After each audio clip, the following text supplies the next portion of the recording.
Bismillahirrahmanirrahim. Alhamdulillahi Rabbil Alamin.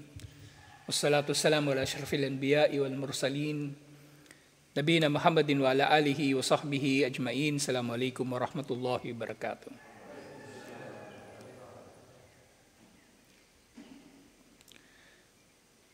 So, kabilang doon sa mga wisaya lil muallimin, sa mga naunang bahagi dito na mga pangaral para sa mga tagapagturo, siyempre puro ikhlas.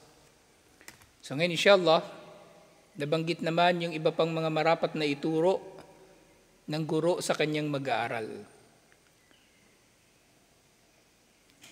So nakaraan nabanggit diba yung sala at yung iba pang mga may kinalaman sa relihiyon.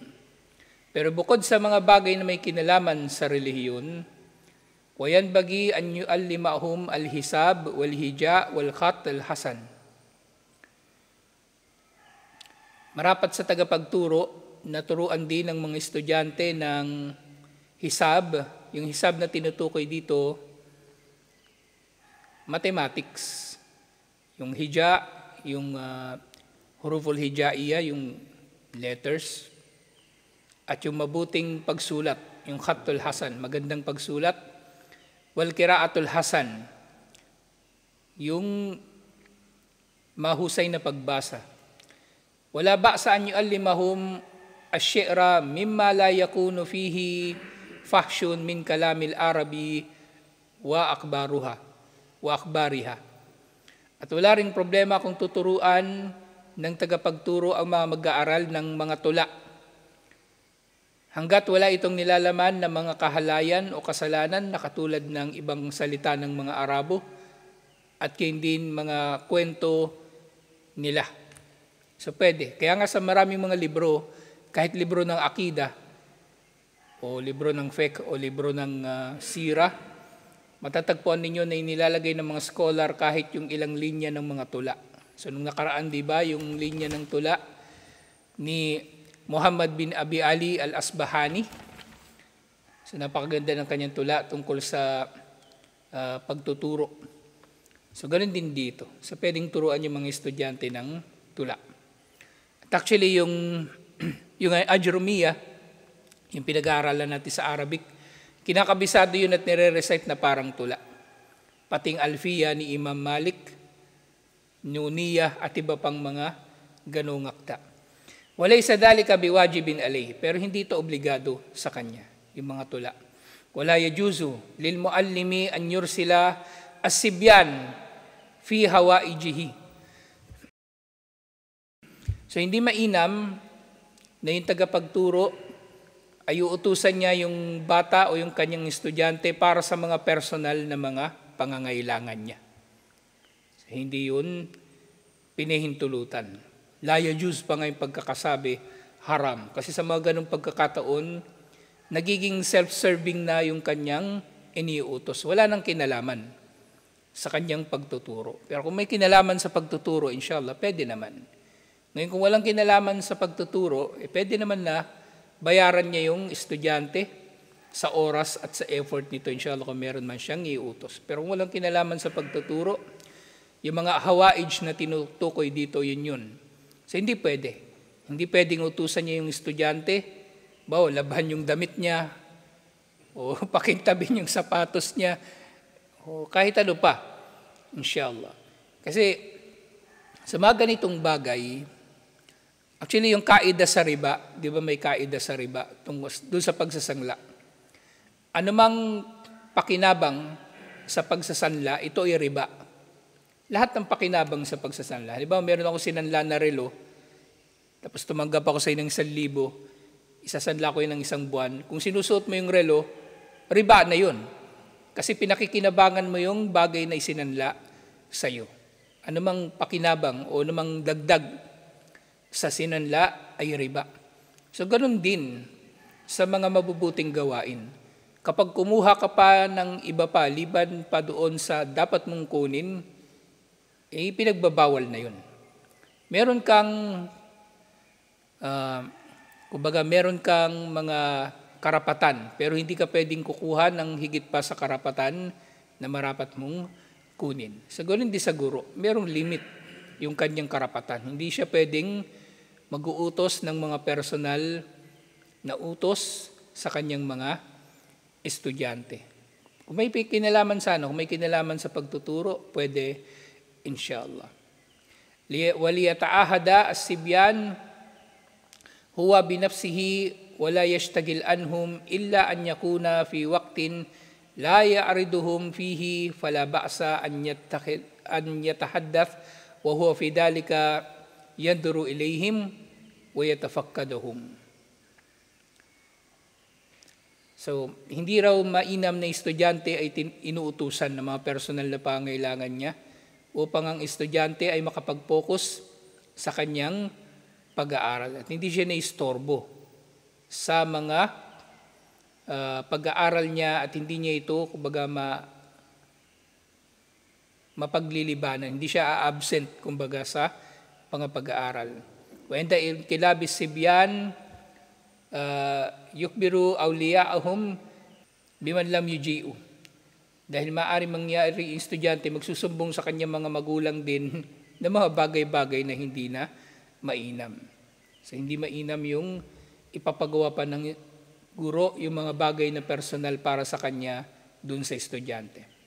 Wala ba'sa an yandura fil ilmi fil awqatil lati yastagni as-sibyanu anhu mitlu an yasiru ilal kutubi wa imla'i ba'duhum ala ba'd.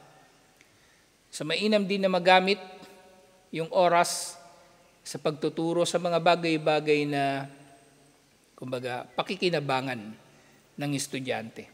Katulad halimbawa ng spelling at iba pa. Idha kana fi dhalika manfa'atun lahum. Lalo-lalo na kung meron itong pakinabang sa kanila. Fa innahu qad sahhala fihi ba'du ashabina.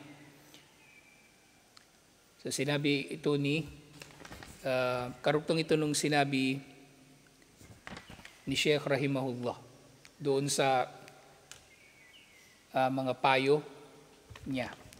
Kabilang ito doon sa sinabi ni, ano ba pangalan nito? Yung huling nag-quote nito, si Sheikh Abdullah bin Muhammad Al-Qadi Sahnun. So ito yung kanyang payo.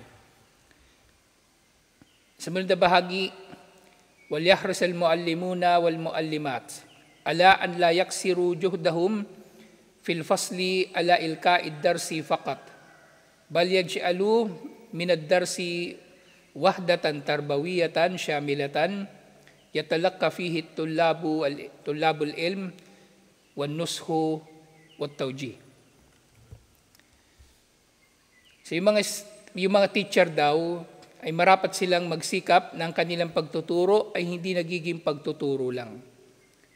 Ang sinasabi niya rito, kumbaga, yung teacher, hindi lang siya nagsasabi o nagsasalita ng mga bagay-bagay. Sikapin niya na ang kanyang ilka, ang kanyang pagpapabatid o pangangaral ay magiging training o magiging pagtutuwid o magiging pangangaral para sa mga estudyante. At siya ay gagawa nito na mayroong katapatan o mayroong kumbaga mahusay na pagpapayo dito at mahusay na pangangaral. So hindi ka lang nakikipag-usap sa pader, kumbaga. So yung kasabihan niyan, sabi nila, kapag nagkukhutba ka o kapag nangungusap ka sa mga tao, isipin mo na tao talaga yung kausap mo, hindi yung pader yung kausap mo. Meron kang kaharap, meron kang kasama. Hindi parang nagbabasa ka lang naglibro. Binabasa mo yung libro, ganyan ngayon, wala ka nang pakialam dun sa estudyante mo. Tingnan mo rin sila, naiintindihan ba nila o hindi? May tanong ba sila o wala? Interesado ba sila sa tinuturo mo o hindi? Tingnan mo yung mga estudyante mo, inshallah, at ibigay mo sa kanila impormasyon naliban pa doon sa itinuturo o binabasa na magbibigay sa kanila ng pakinabang, inshallah. Bawas dito sa pagtuturo natin, minsan kung saan nakarating yung pinag-uusapan natin, minsan napupunta na tayo kay Sara Duterte. Kasi may kinalaman naman yung tinatalakay natin sa mga balimbing. Yung mga balimbing kasi, mga ipokrito, uri yun ng nifak. bahagi ng nifaq. Kasi ang nifaq, maaring nifaq amali at maaring nifaq i'tiqadi. Nifaq amali, ito yung pagiging ipokrito, yung ugali ng tao na ipokrito, mapagpanggap, mapagkunwari, o balimbing, ganun din, na kumbaga kakampi dito, tapos kakampi na naman dito, kung saan may pakinabang, ugali yun ng munafik. At yun ay ugali na amali, o nifaq na amali. Pero yung i'tiqadi, yun yung may problema. Yung pagiging munafik ng tao sa kanyang paniniwala. Kumbaga, wala naman talaga siyang iman, pero dahil may papakinabangan sa al-hijra, pinagsisiksikan niya yung sarili niya rito. Kumbaga, pero pag may pagkakataon na mapinsala ang al-hijra, ayun, lilitaw yung ulo niya para mapinsala ang pamayanan o mapinsala ang mga Muslim. Sinasample ko lang yung al-hijra para mailagay natin sa mas malaking konteksto.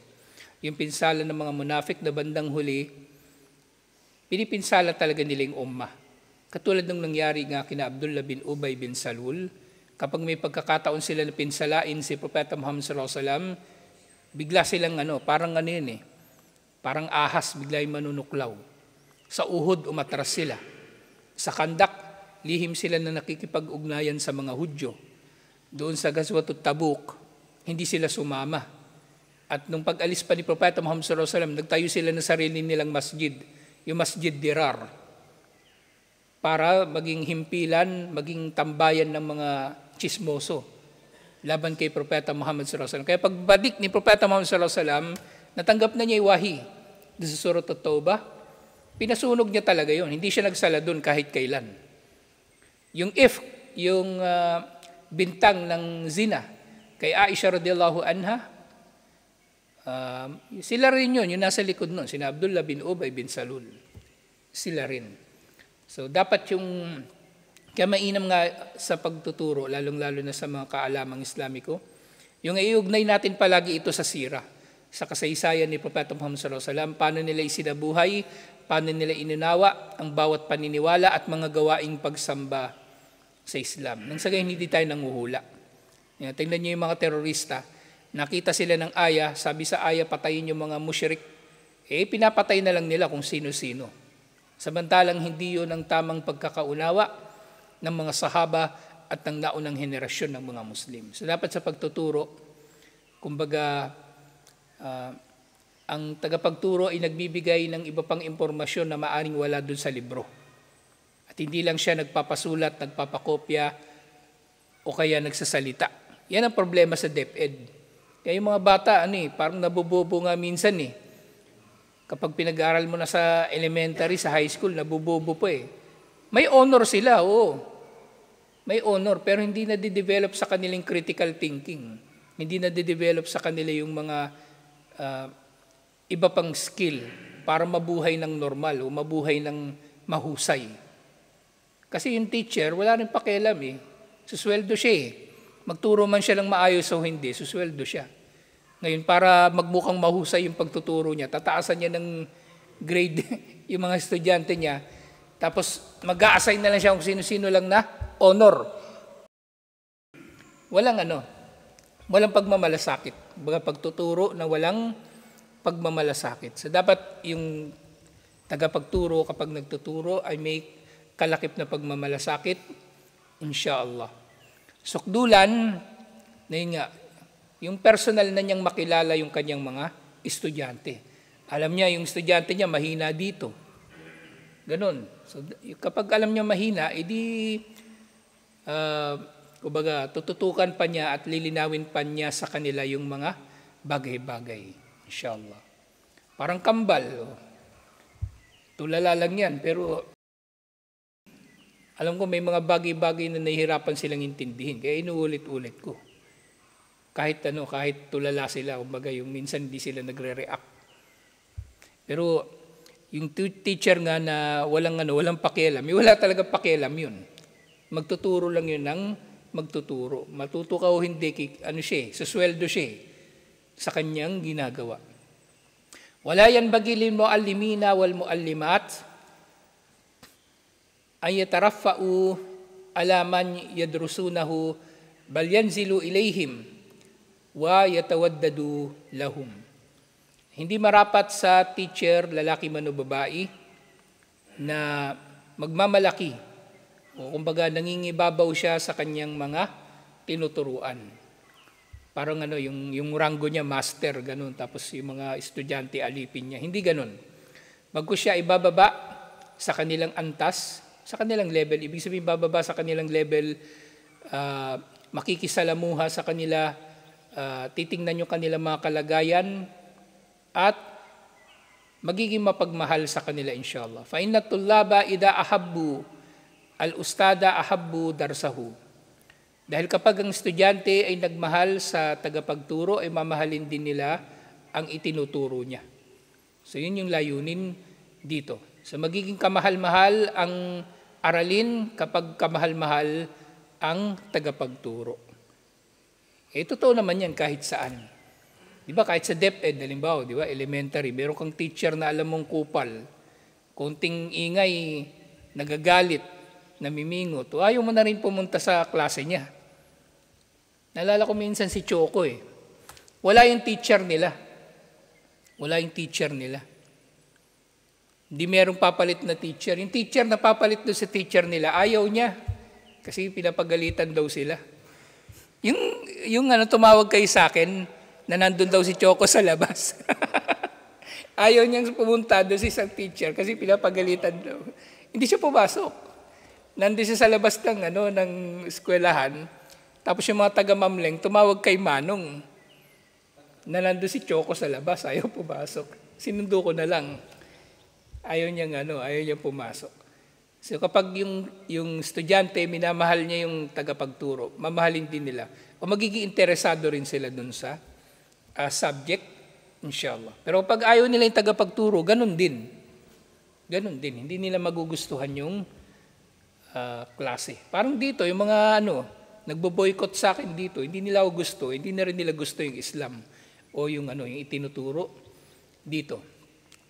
Wa kam min talibin takassasa fi kismin wa yar'a fi majalin bifadlillahi ta'ala thumma bita'thiri ahadi ustadihi o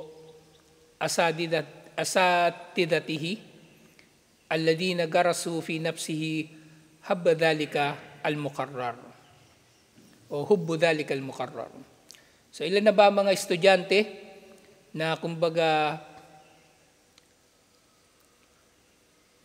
natututo sila pero nagiging specialized sila sa isa lang na subject.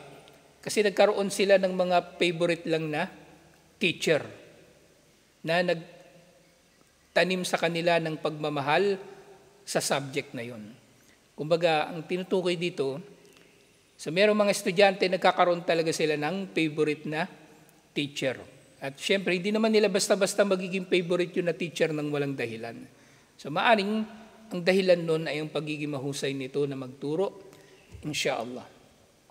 So sinabi ni Ibn Jama'a rahimahullah, وَعَلَى الْمُؤَلِّمِ أَنْ يُرَاقِبَ أَحْوَالَ الطَّلَبَةِ فِي آدَابِهِمْ وَحَجِّهِمْ وَأَخْلَاقِهِمْ. So ito rin, mainam na ginagawa ng tagapagturo. Marapat para sa tagapagturo, nababantayan niya ang kalagayan ng mga estudyante sa kanilang asal, sa kanilang pagtanggap sa pangaral o gabay, at sa kanilang mga ugali. So dapat aware yung teacher dito. Kahit sa ugali ng estudyante, dapat aware siya sa mga ito. Hindi ito parang lang yung iisnabin niya o hindi niya papansinin, mamaliitin niya, hindi niya pahalagahan. Kasi ang kilos ng estudyante sa loob ng classroom ay may epekto din, kumbaga sa buhay niya sa totoong buhay. May epekto rin. Kahit yung pagtulog ng estudyante sa classroom, dapat pinupunan niya yun. Hindi yun pababayaan niya lang. Ayun, mamaya, sisipain ko na naman yun. Tulog na naman. Ayun, gising na.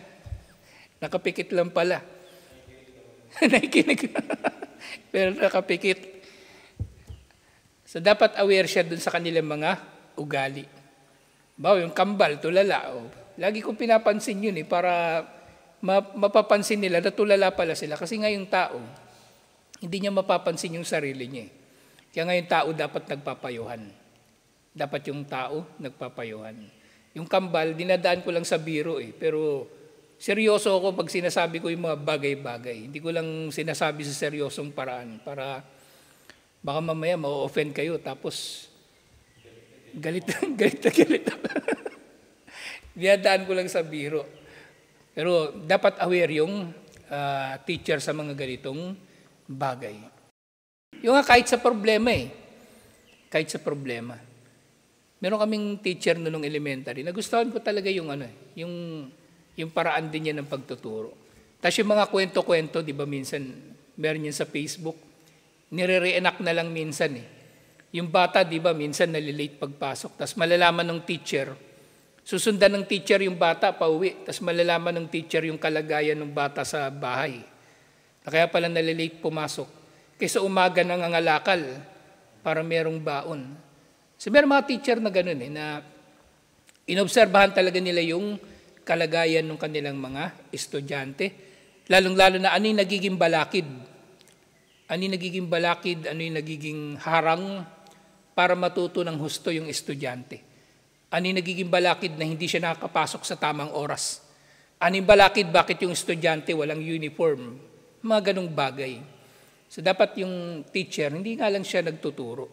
Kumbaga, dapat buo sa kanyang isip at damdamin na yung ginagawa niya, bumubuo siya ng, kumbaga, binubuo niya yung mga bagong henerasyon ng mga mamamayan ng estado na dapat maging matalino, dapat maging marunong para maging matatag ang estado kalaunan o ang umma kalaunan. Ganun dapat. Hindi yung makaraos lang ng subject, okay na, uwi na siya, babalik na naman siya sa mga ginagawa niya. Hindi.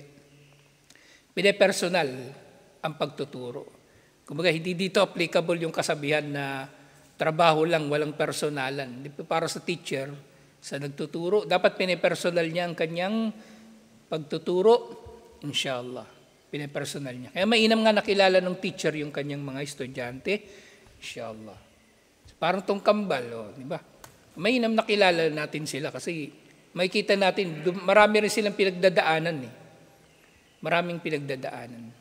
Yung nga, sabi ng mga psychologists, sa mga tao, ang pinakamahirap na humarap sa mga pagsubok, yung mga bata na nasa edad ng puberty, yung mga pagbibinata o pagdadalaga. Kasi marami silang pinagdadaanan. Yung pagbabago sa katawan nila, yung nagiging binata at dalaga na sila. Kaya sabi nga nila, kung meron kayong makikita na pagbabago ng asal sa bata, lalo na ganung edad, kailangan yung pagtiisan. Kailangan yung pagtiisan. Hindi yung papatalo kayo, kumbaga, gagantihan nyo rin ng pagkamuhi. Yung halimbawa, yung bata, magiging moody sa ganung edad. Yan, edad ng kambal, ganyan na yan. Magiging moody na yan sila. Himonay, ganun din. Magiging moody. Kaya sabi ko kay Hasan nun, yung kay Mimi, si Mimi, dumadaan siya sa yung edad na yung marami siyang pinagdadaanan, yung doon na lang sa pagbabago sa katawan niya, halimbawa. Tapos, meron siyang iba't ibang mga tao na nakakasalamuha. Magiging iba talaga yung ugali niya. Kasi problema sa ibang magulang, bakit nahihirapan silang pakitunguhan yung anak nila pagka dumating sa ganung edad na nagbibinataw, nagdadalaga.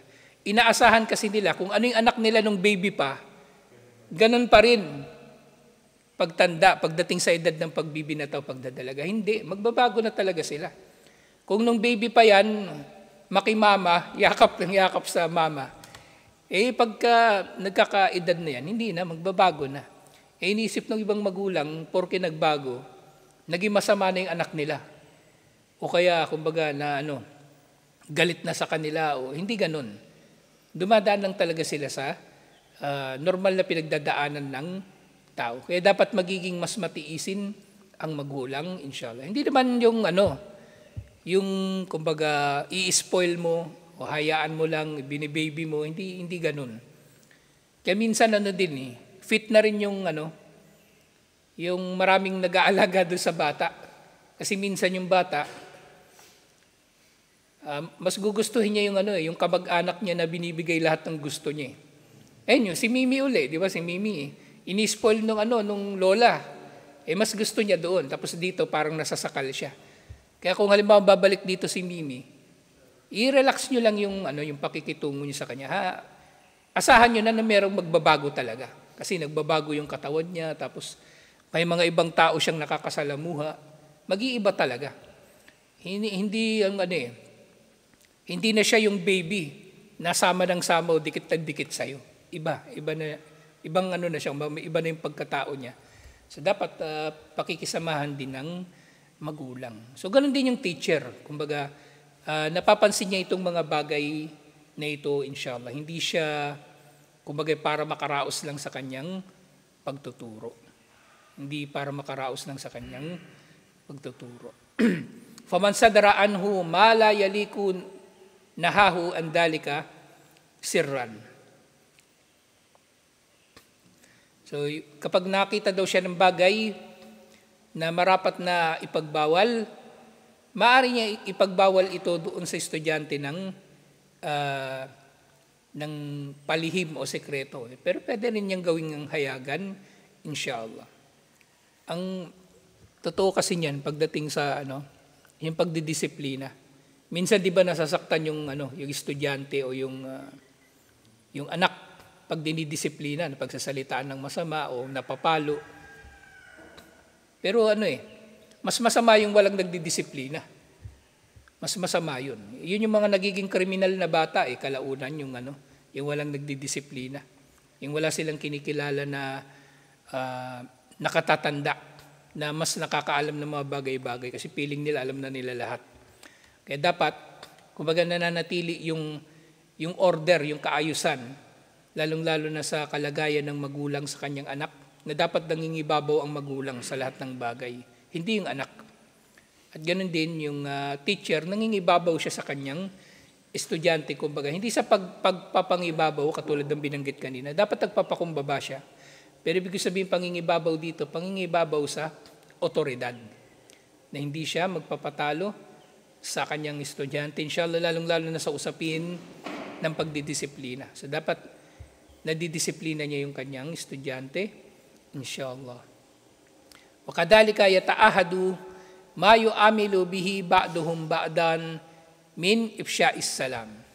So mainam na may turo sa kanila yung iba't ibang mga mabuting asal katulad ng pagbabatian ng salam, wa husni at takhatub fil kalami wa ta'awuni alal birri wat taqwa. So marapat na may turo sa kanila yung mahusay na pakikipag-usap at ang pakikipagtulungan sa kabutihan at sa takot kay Allah. So ituturo din yan sa estudyante o sa anak na ganito dapat makipag-usap. Kaya ngayon kambal, pinupuna ko lagi, kayo lagi sample ko uli. Di ba yung kambal may ugali dati? Pag tinatanong mo, ngunguso lang, gagano yung kambal. Di ba nakakainis yun? Palbawa kayo may kausap gano'n, di ba mainis din kayo sabihin mo, nasan yung gagano, hindi naman yung sasalita yun. O kaya may ugali din yung kambal, kausap po pa lang, nakatalikod na. O kaya may sinasabi ka, nakatalikod pala. So, dapat yung estudyante natututo ng mahusay na pakikipag-usap, inshallah. Ang problema pa niyan, yung di ba? Yung magulang talaga yung unang magtuturo sa estudyante. Yung magulang. Itong kambal, parang uli lang lubos naman So, dapat, inshallah, dito naman kayo matuto ng kabutihan, inshallah. Kahit masasamang tao kami rito, may konting kabutihan naman dito, inshallah. Wa an yas'a fi masalihit talaba wa musa'adatihim biha tasiru alayhi min jahin wa malin. So ito na nga. Sukdulan, kumbaga yung teacher dapat sinusuportahan niya yung estudyante niya. Sukdulan na maglalaan siya ng anumang tulong sa kanila na pinansyal o iba pang tulong. Payo, halimbawa. Dahil pala hindi ko na sinabi financial, baka mangutang bigla tong kambal Pati pala kayo kumuhang bagong motor. Palitan nyo na yung motor nyo. Ay, hindi pa ito wala pa itong lisensya pala. Hindi, pangalan muna sa inyo. Kayo sisigilin. Naawa talaga ako sa motor nila eh.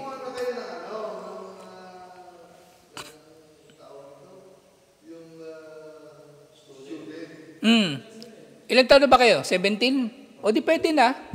Kuha kayo student permit. Yung motor nyo, hindi talaga ako masaya dyan eh. Parang feeling ko mamamatay kayo dun eh.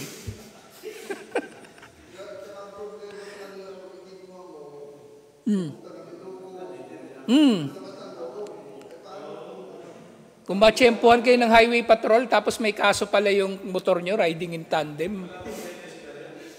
Wala. Wala kang ligo-ligo yun eh. Helmet, wala.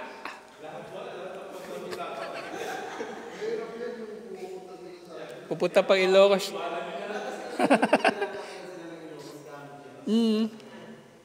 Kuha na kayong kahit isa lang sa inyo. Kahit isa lang sa inyo. Kasi mahal din ngayon yung student permit kasi may seminar na eh. Isa lang sa inyo. Nangangako nga ng motor yung tatay nyo sa chicks eh.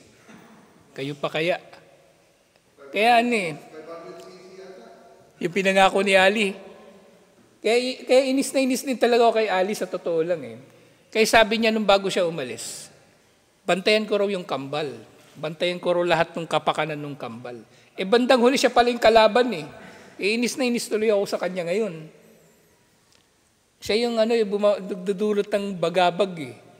Nagdudulot ng problema. Kaya tulala yung kambal. Siya yung unang dahilan. May epekto. Kaya maganda rin napapagalitan tong kambal. Di yata ito pinapagalitan ng magulang eh. Kasi magulang nito, mula nang dumating, puro puri sa kanila. Masipag daw, matalino. Puro puri. Hindi ganda. Dapat balance eh. Hindi pwedeng pinupuri mo lang ng pinupuri yung bata.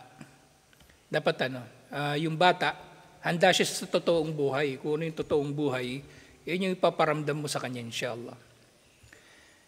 Dapat yung teacher tutulong sa kanyang estudyante, sukdulan na pati pati pinansyal, tutulong siya, inshallah.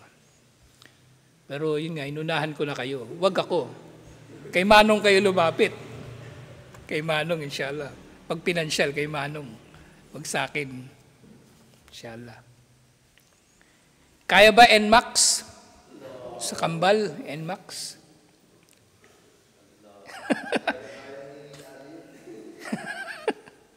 Nakita yung motor ni Miles eh. Ano pala yun? X-Max?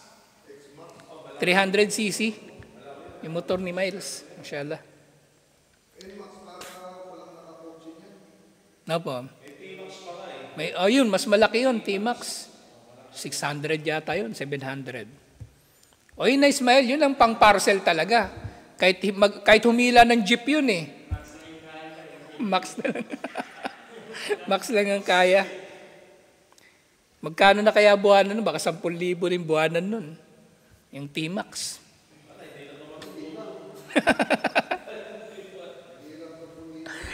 Para mahulugan yung motor, kahit gabi nagde-deliver.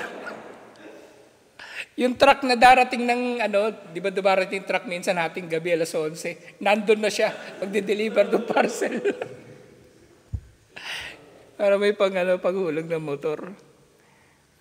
Panghuli, inshallah, fa inna Allah ta'ala fi awnil abdi, madamal abdu fi awni akhihi. Kasi hinihimok ni Sheikh na yung teacher, asokdulan na susuporta sa kanyang estudyante ng pinansyal. Kasi si Allah ay patuloy na tutulong sa kanyang alipin na patuloy din na tumutulong sa kanyang kapatid. Kasi di ba yung hadith, di ba? Man kana fi hajati akhihi, kana Allahu fi hajatihi. Sino mang mananampalataya ang tumutugon sa pangangailangan ng kanyang kapatid, tutugunin din ni Allah ang kanyang mga pangangailangan. Ito yung dalil kung bakit nasasabi ng mga scholar na yung patuloy na pagbibigay ng sadaka ay paraan din para matiyak mo na darating sa iyo ang biyaya. Yung pagbibigay ng sadaka ay paraan na tuloy-tuloy na darating sa iyo ang biyaya. O gagaling ka sa iyong sakit o kaya maiaadya ka mula sa mga sakit o mga iba pang masama. Kasi yung mga bagay na mabubuti, maaaring dito pa lang sa mundo may gantimpala na nang hindi natin nalalaman.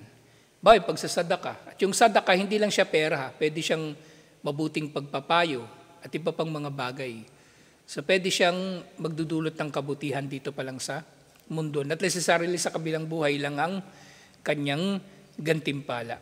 Kaya yung teacher ay inihimok na kumbaga tumulong, sukdulan ng pinansyal sa kanyang estudyante.